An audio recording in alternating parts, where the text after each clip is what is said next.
He touched me where no one ever touched me before. His tool was the biggest I had ever seen in my entire life when he grabbed my waist and my butts.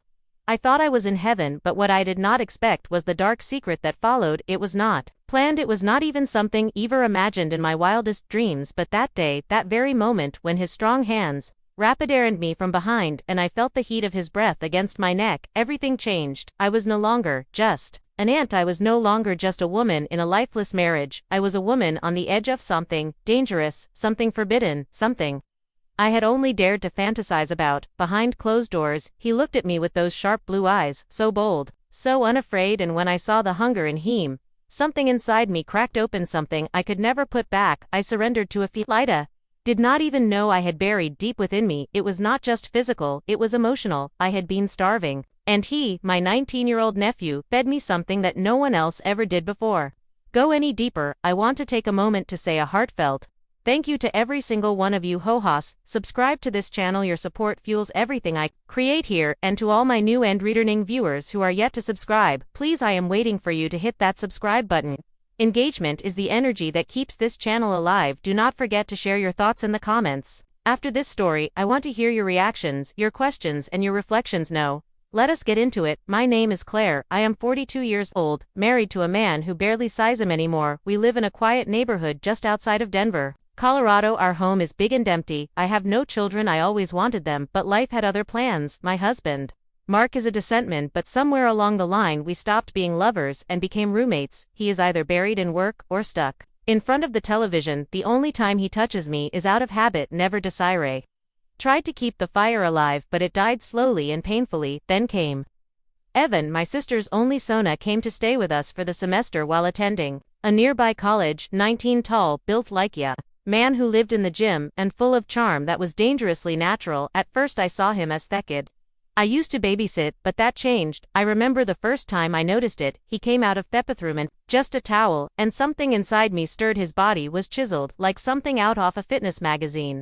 I tried not to stare, but it was like watching a fire burn. You know you should look away, but you just cannot. He noticed, of course. He did. That smirk on his lips told me he knew exactly what was happening, but he said nothing. He just walked past, letting that towel hung dangerously low. From that moment on, I could not stop thinking about him. I hated myself for it. What kind of woman feels this way about her own nephew? But the more I tried to resist, the stronger the fantasies became. Then it happened one afternoon.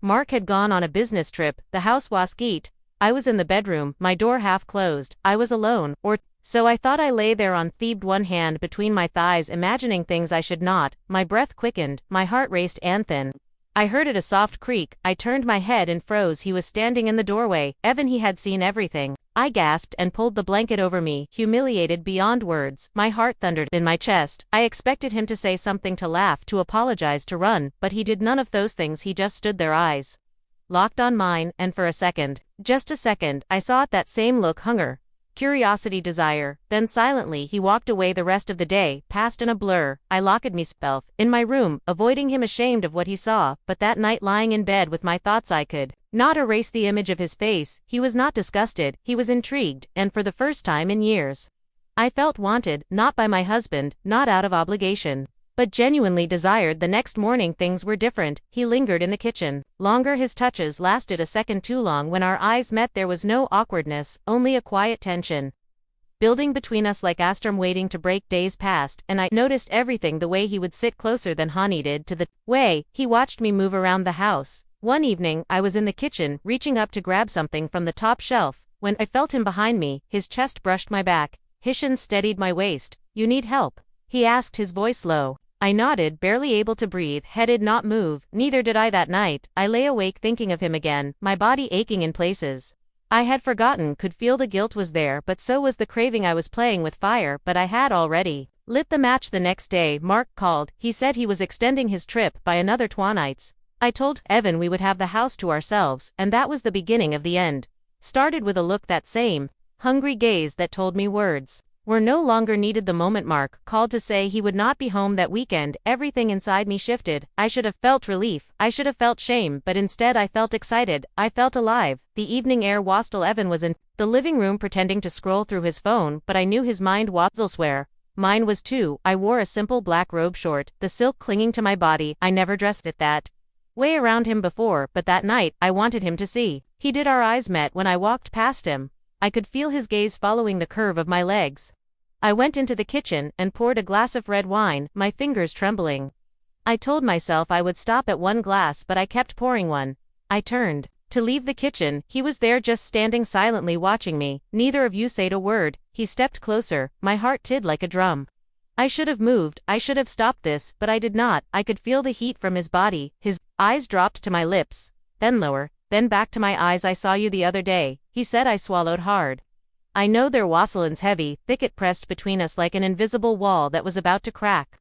I can help you feel better, he whispered. I should have said no, I should have pushed him away, but instead, he whispered back, show me, and that was all it took. He leaned in and kissed me, not timid, not boyish. It was full, deep, confident. His hands explored my waist, pulling me in. I melted into him, my fingers tangled in his hair. It was like something out of a dream, a twisted, forbidden dream, but it was real. Lifted me onto the kitchen counter. His hands moved up my thighs under the robe. I gasped, my head falling back. I had not felt that kind of touch in years, not from my husband, not from anyone. When he undressed me, his eyes never left mine. There was no shame, no hesitation. Just raw, burning need. And when he entered me, I cried out, not from pain but from the overwhelming flood of emotions I had kept bottled for years. He moved with a rhythm that made me feel every inch of him. It was wrong, but it felt so right. My body betrayed my conscience, every nerve screamed with pleasure. We did not speak, did not need to. Everything that needed to be said was written in our gasps, our moans, the way we clung to each other like lifelines afterwards. We sat on the couch, tangled in a mess of guilt and satisfaction. He held me close, his hand stroking my hair. I should have felt disgust, I should have cried, but I just closed my eyes and breathed him. And the next morning things were different. He looked at me with a tenderness I had never seen before. He made breakfast, humming like nothing had changed, but everything had. We crossed a line we could never uncross. I avoided eye contact. Mine screamed, what did I do? How could I let it happen? But my body still burned for more. Later that day he touched my hand in the hallway and whispered, last night was not a mistake. I wanted to believe him. I did believe him that night. It happened again, this time in my bed. He touched him slower, deeper, as if trying to learn every inch of me. I whispered his name over and over. I forgot I was his aunt. I forgot I was married. I was just a woman in the arms of a man who made her feel wanted again. We made love. That is what it felt like. Not just lust, but something warmer. Something more dangerous. He told me I was beautiful, that he had always thought so, that he had wanted me. Frowned moment. He moved in. I believed him because I wanted it to be true, but life is never that simple. Next morning my sister called. She said she was flying in to visit Evan the following week. She wanted to stay at our place. Panic gripped me. What would she see? What would she sense? My body still carried the scent of her son. The bruises on my neck told a story I could never explain. I told Evan. He shrugged, said he would handle it, said nothing would change between us. But I knew better. Something always changes. And when I walked into my room that night and saw a pair of unfamiliar earrings on my dresser, I knew I was not the only one keeping secrets. The earrings were gold hoops, too large, too bold, too unfamiliar. They lay on my dresser like they had every right to be there, like they belonged, but they did not. They were not mine. I picked them up slowly, as if touching them would confirm they were real. My heart raced, my palms began to sweat. I had been careful, so careful, but this was a crack in the surface, a sign that things were unraveling. Waited until Evan came out of the shower, towel wrapped low on his waist, droplets still sliding down his chest. I wanted to admire him, to fall into his arms like I had so many nights since you first crossed the line, but something inside me had shifted. I held up the earrings. These are not men, I said. He froze, then he smiled, that lazy, charming smile that once made melt, but no, it filled me with unease. They must be your friends or something, he said, avoiding my icy. Do not have friends who wear these. There was a long silence. He walked past me, grabbed his shirt, pulled it over his head. I waited. He did not explain, he did not confess.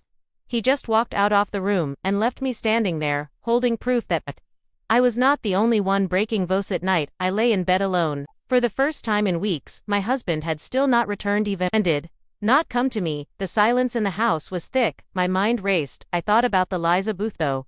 I risked everything, my marriage, my family, for a moment of passion, a moment that had now turned into something messier, something dangerous. I began checking his phone when he left it on the kitchen counter. My fingers shook as I opened his gallery. There were photos, not of me but of a girl, young, tan, smiling in a towel. Taken in my home, in my bathroom, my stomach twisted. This was not just lust had brought someone else into the house, into the space where we shared something intimate. I felt betrayed, but how could I be angry? I was his aunt. I was the one who crossed the line first. He was the one who opened the door. Still, the pain was real. I confronted him. I had to. His expression turned cold.